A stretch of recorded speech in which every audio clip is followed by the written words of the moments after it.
Les damos la bienvenida a un nuevo episodio del podcast Querida Yo, un espacio para hablar sobre la importancia de la salud mental. Yo soy William, soy comunicador y productor multimedia y me encuentro con Dinora Torres, quien es psicóloga especializada en el acompañamiento a mujeres. ¿Qué tal, Dinora? Muy contenta de que volvamos a retomar las grabaciones del podcast. Por ahí tuvimos un pequeño descanso, pero es chévere poder estar aquí grabando, especialmente en este espacio tan bonito.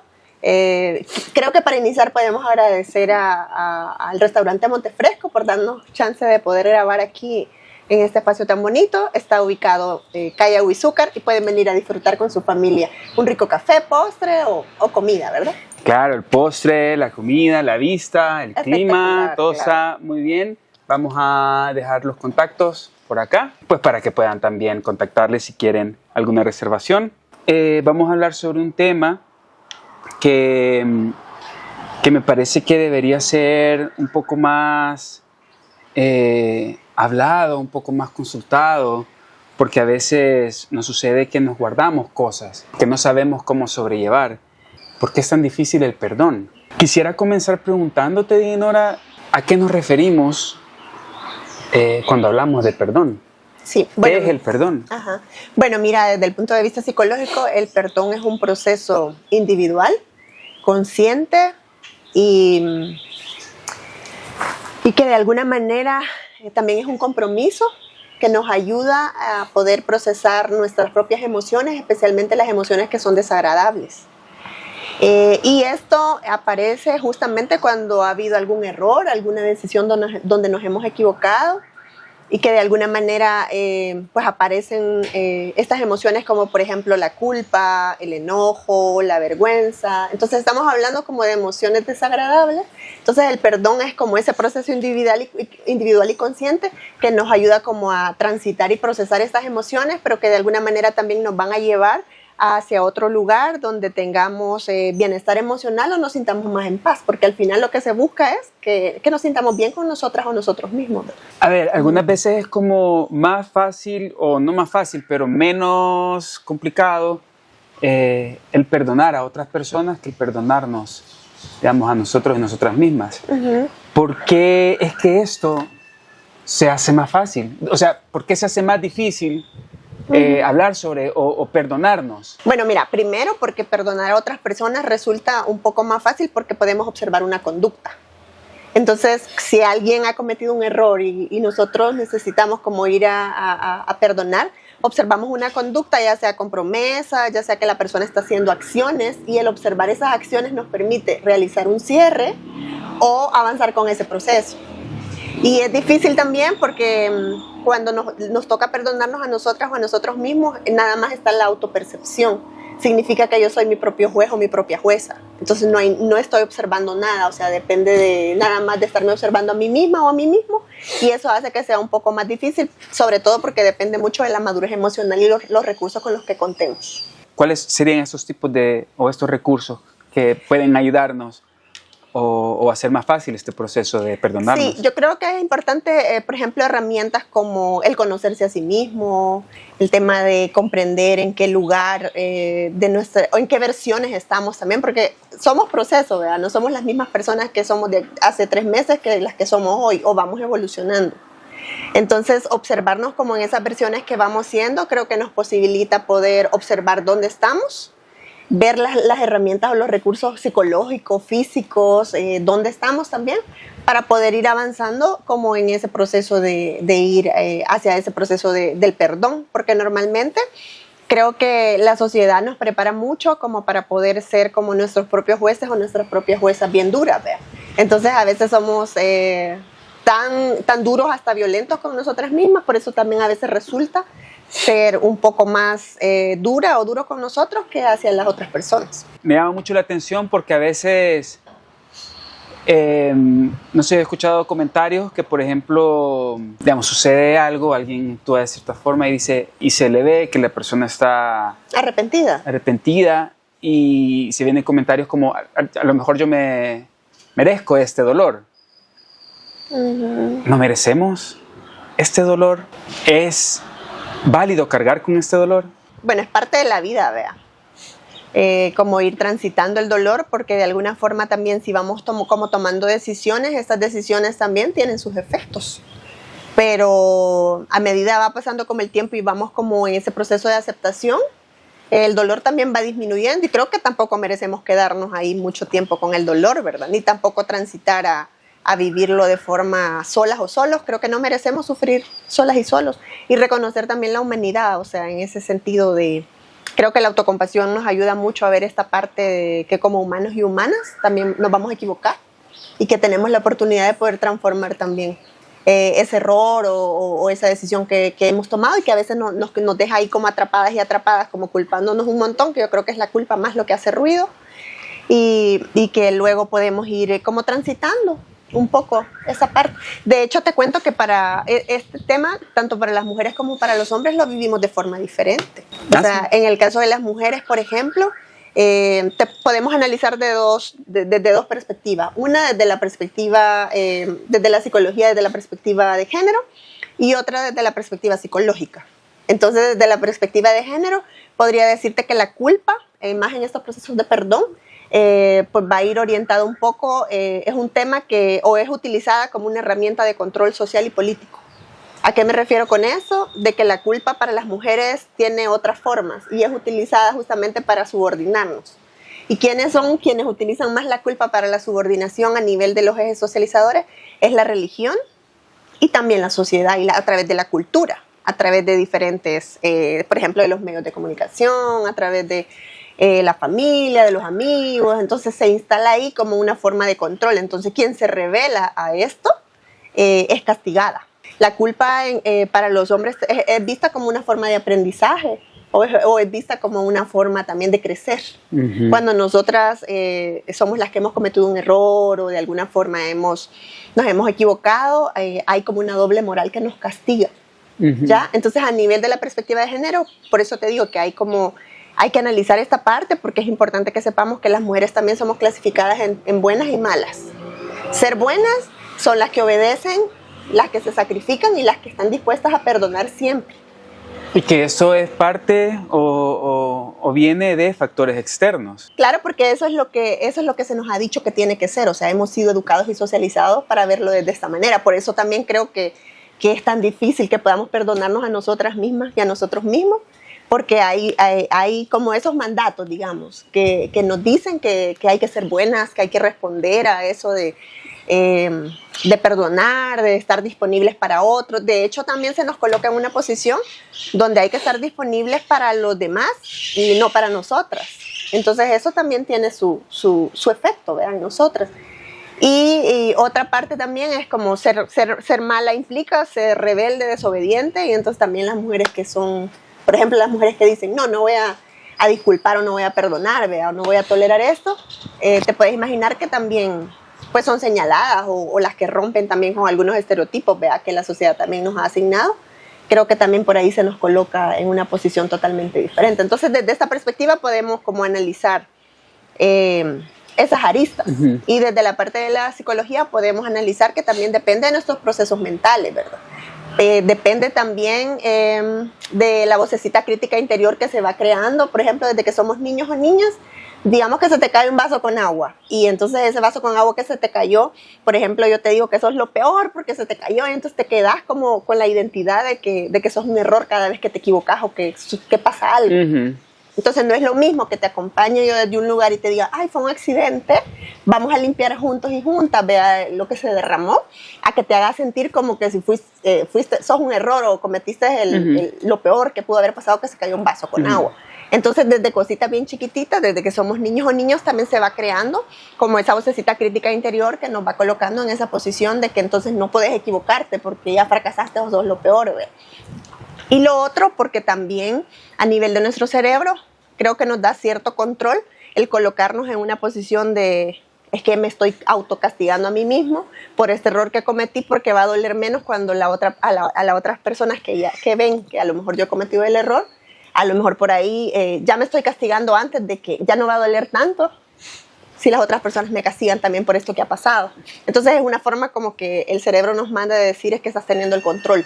Uh-huh. Ajá, pero que sin embargo pues es dureza, ¿ve? Y la dureza no nos va a llevar a ningún lado para poder ir procesando un poco todo lo que se mueve. En este proceso que requiere el perdonarnos, ¿cuáles pueden ser algunas de las emociones que se pueden sentir a nivel personal cuando estamos en este proceso de perdón?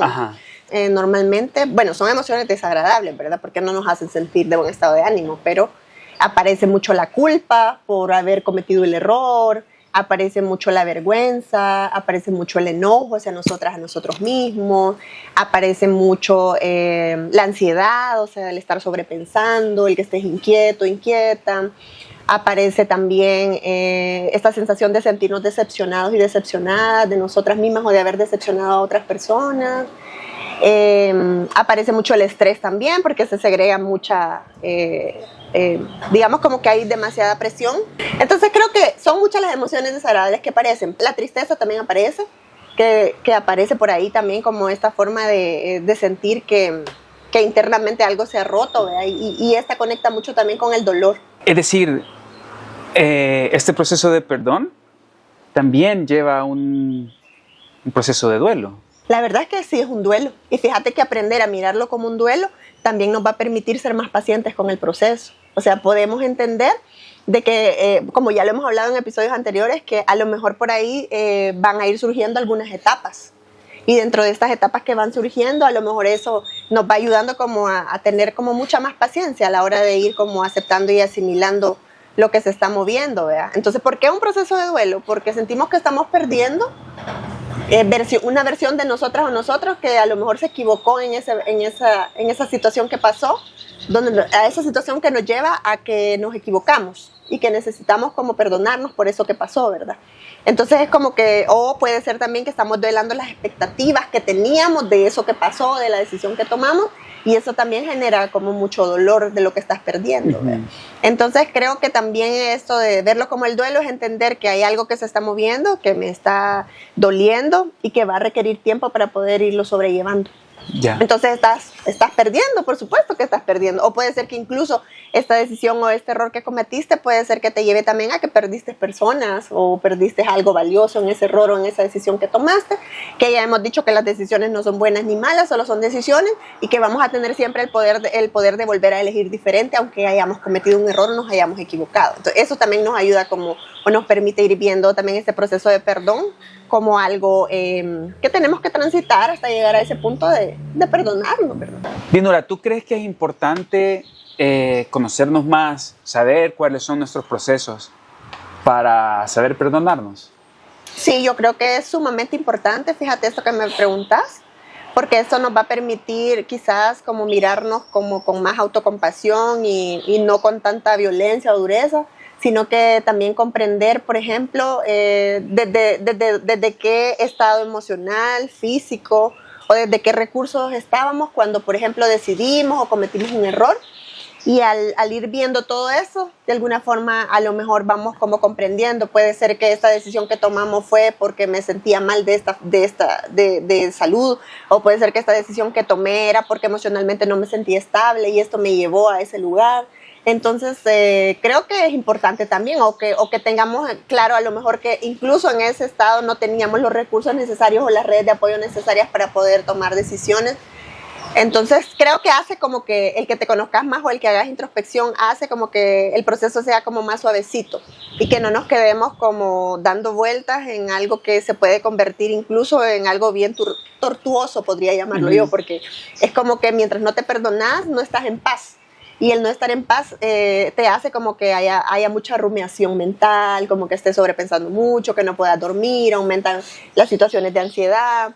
Entonces, al final creo que este proceso de llegar a perdonarnos a nosotras o a nosotros mismos, lo que nos lleva a reflexionar es a buscar como un estado de bienestar emocional que nos permite estar en paz y en tranquilidad. Eso es lo que estamos buscando. Entonces, creo que es necesario y creo que la escritura terapéutica podría ayudar mucho. ¿A qué me refiero? A que podemos tomarnos como unos minutos para escribir o hacernos preguntas y esto nos puede llevar incluso para quizás conocernos mejor de todo el contexto. Sí, recuerdo que hemos hablado antes de la escritura terapéutica, creo que tú ya lo has mencionado en algunos episodios. Me llamó la atención mucho esta parte que tú mencionaste de que el sobrepensar las cosas, el saber, el tener todos esos pensamientos, y que puede ser tortuoso, puede afectar, digamos, nos puede afectar emocionalmente, nos puede afectar físicamente. A nivel social, porque puedes andar irritable, puede cambiar tu estado de ánimo, o sea, sí, claro que nos puede afectar en todo sentido. Entonces, ¿cómo podemos sobrellevarlo? ¿Hay alguna forma de sobrellevar el manejo de estos pensamientos cuando estamos atravesando por un proceso de perdón? Mira, yo creo que el primer paso es entender de que los pensamientos son pensamientos, que significa que no son verdades absolutas. Y que hay que entender que más o menos tenemos alrededor de 60,000 a 70,000 pensamientos diarios. O sea, es un proceso. Unos investigadores de Stanford hicieron, bueno, el último estudio creo que fue en el 2020, hicieron como algunas pruebas con el cerebro, ¿verdad? Ajá. Y ellos determinaron que más o menos tenemos como esa capacidad de 60,000 a 70,000 pensamientos diarios. ¡Wow! Imagínate si ha sucedido algo más adicional, imagino que han de aumentar como esos pensamientos, ¿verdad? Entonces creo que el primer paso va orientado a darle lugar a los pensamientos de pensamiento, o sea, no son verdades, solo son posibilidades de que van a ocurrir, pero que no son verdades absolutas. Otra cosa importante es que no entres como en esa dinámica de estar peleando con lo que estás pensando, porque siempre te van a ganar los pensamientos. Entonces una técnica que funciona mucho es como recibir el pensamiento como una posibilidad, poder dar como una respiración profunda, y luego creo que es importante también como el que te puedas jalar al presente, y en el presente no está pasando lo que estás pensando, entonces puedes utilizar como tus sentidos para volver al presente. ¿Qué sentidos puedes utilizar? Puedes utilizar el tacto, el olfato, digamos la vista, el oído.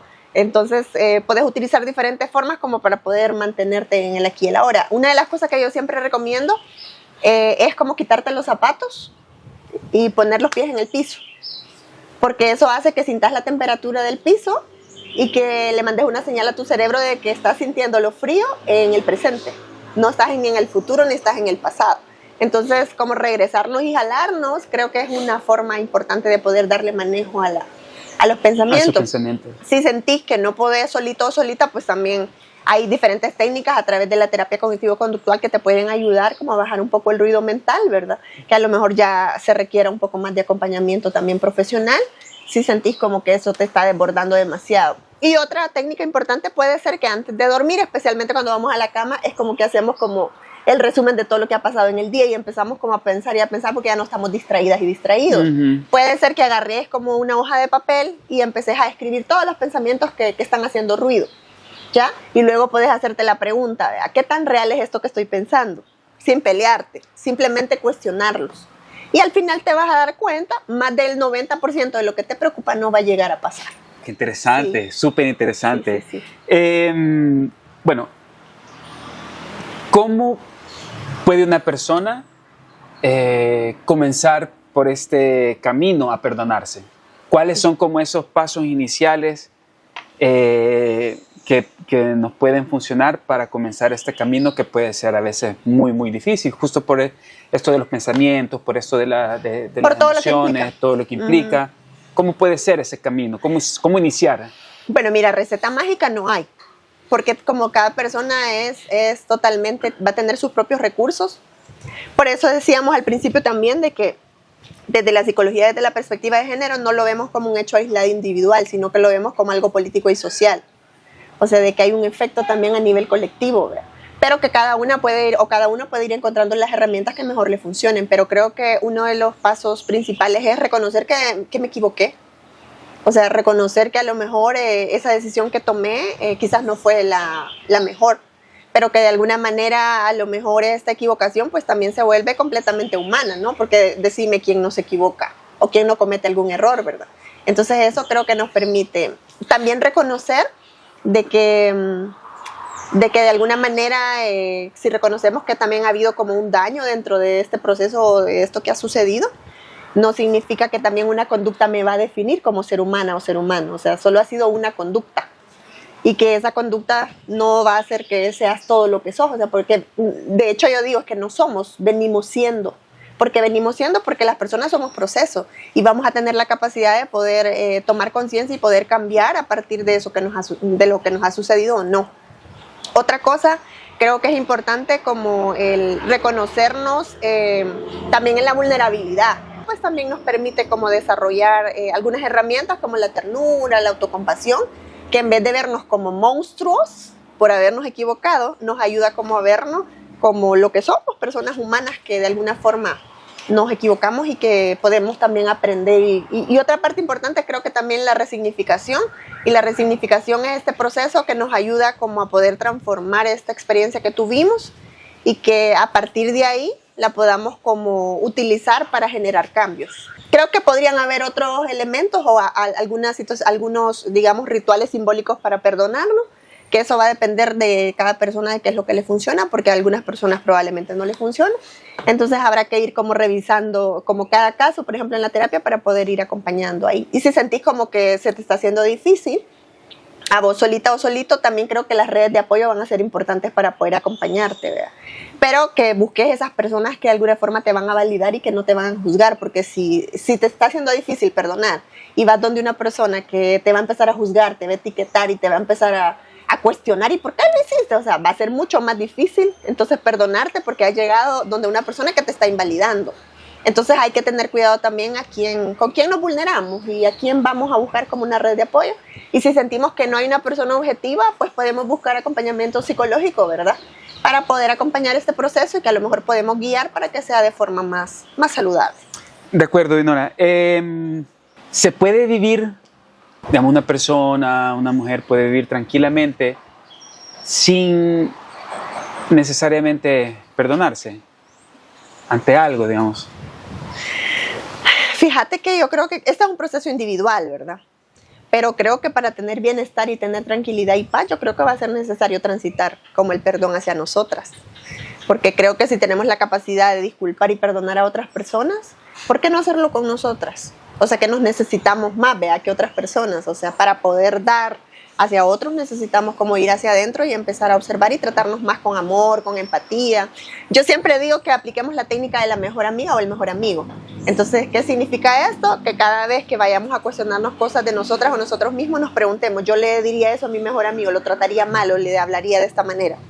Y a lo mejor eso nos regresa un poco como novia, o sea, yo sería con mi amigo o mi amiga, sería amoroso, empático, comprensivo, entonces, ¿cómo no aplicarme eso también de regreso? O sea, podría intentarlo, vea, como dejar de ser mi propia jueza o mi propio juez duro e intentar a cambiar incluso hasta la forma en cómo me estoy hablando, creo que eso también es importante, cambiar mi diálogo interno para hacer como el proceso un poco más suave, porque al final eso es lo que necesitamos, como comprensión en el proceso mientras lo estamos atravesando, porque al final, como te dije, es un proceso individual, consciente, que va a requerir como su tiempo. Qué plática más interesante, o sea, qué tema más interesante, porque creo que muchas veces justo es difícil perdonarnos, o no nos damos el tiempo para pensar lo que implica eso también, digamos, eso es justo lo que acabas de mencionar, esa tranquilidad, esa paz que te puede dar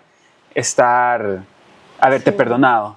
Dinora, tú mencionaste algo que me llamó mucho la atención y es que en este proceso es importante la autocompasión y la ternura. ¿Por qué es importante? Porque son herramientas emocionales que nos ayudan a liberar oxitocina a nivel del cerebro y esto nos genera calma. Entonces, si nos genera este neurotransmisor, nos ayuda un poco a suavizar o a llevarnos a cuestionarnos de una manera no dura ni violenta, sino colocarnos a que el proceso sea como más suave. Y de alguna forma, pues esto nos va a ayudar como a llegar a ese lugar que buscamos, que en todo caso es el perdón no desde la dureza, ¿verdad? Sino desde ese lugar donde podamos estar de forma más tranquilos y tranquilas. Muchas gracias, Dinora, por compartirnos y por ampliarnos más sobre este tema de perdonarnos y por qué también eso es importante, ¿no? Tenerlo en cuenta para tener una paz mental y una calma con nosotros y con nosotras mismas. ¿Cómo podemos encontrarte si alguien quiere tener un acompañamiento contigo? Bueno, pueden encontrarme a través de Instagram o Facebook como Sanando Juntas. En el TikTok también. Y cualquier cosa, pues pueden ahí encontrar el número de WhatsApp para poder agendar una cita. Así que muchas gracias por las preguntas tan interesantes y creo que estamos muy, muy contentos de poder compartir como este episodio. Y agradecemos siempre como los aportes que pueden brindarnos en algunos temas para poder tomarnos en cuenta y poder abordarlos en los siguientes episodios. Definitivamente. Vamos a dejar los contactos de Dinora por acá también y en la descripción del video. Y eso, si ustedes tienen alguna recomendación sobre algún tema que les gustaría abordar, que de hecho ya nos han enviado algunas recomendaciones y hemos abordado temas, pues con mucho gusto vamos a leerlos y vamos a tratar de abordarlos aquí con Dinora. Este ha sido el 8º episodio de este podcast. Sí. Nos vemos en el siguiente episodio. Nos vemos.